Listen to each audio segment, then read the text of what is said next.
Top form, let's talk personal development, right? And what is personal development? Now, there is a British writer, John Stuart Mill, who was one of the greatest thinker and a British philosopher of his time. He came up with the best definition of personal development.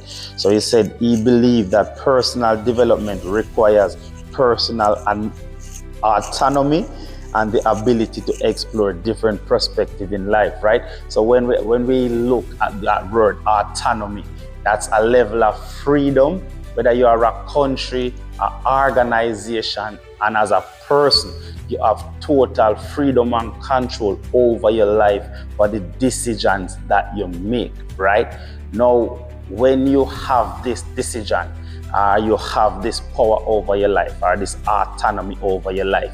You know that, hey, the decisions I'm making, I'm not under duress. No one is forcing me, and I'm not looking validation or I'm not looking for somebody to come and sign off.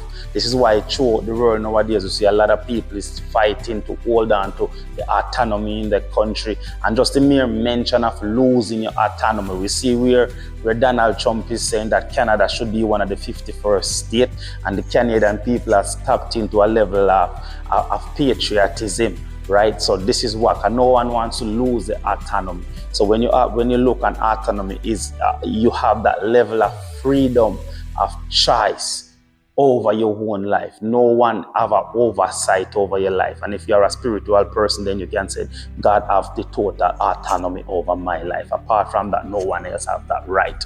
Yeah. So how do you know that you reach that?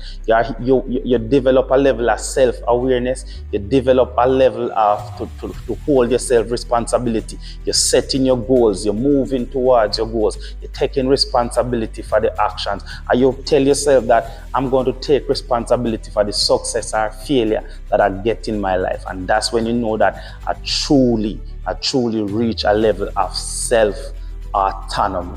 All right, remember, this is what we talk about over here, because we say to be on top form is to be in peak physical fitness, mentally, physically, spiritually, emotionally, ultimately, economically. And this morning, we will look at the personal development. What really encapsulates personal development? How do you achieve that? And there's a key word that really ties it together, because the British philosopher John Stuart Mill gave what you would say one of the best definition of personal development. He believed that personal development requires personal autonomy and the ability to explore different perspectives.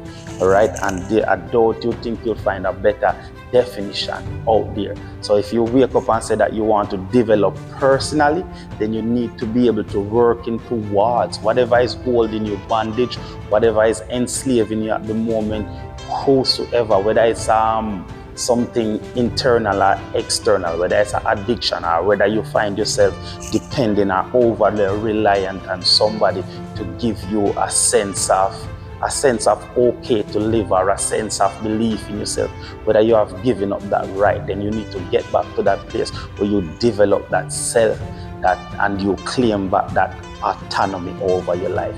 Once you start claiming it, then you have to find the building blocks of what really it means to have full control over your life, right? You are going to be setting your goals. You are going to be aware of your goals. You are going to accept the results you're getting. And if you don't like them, then you know that only you can change them, all right?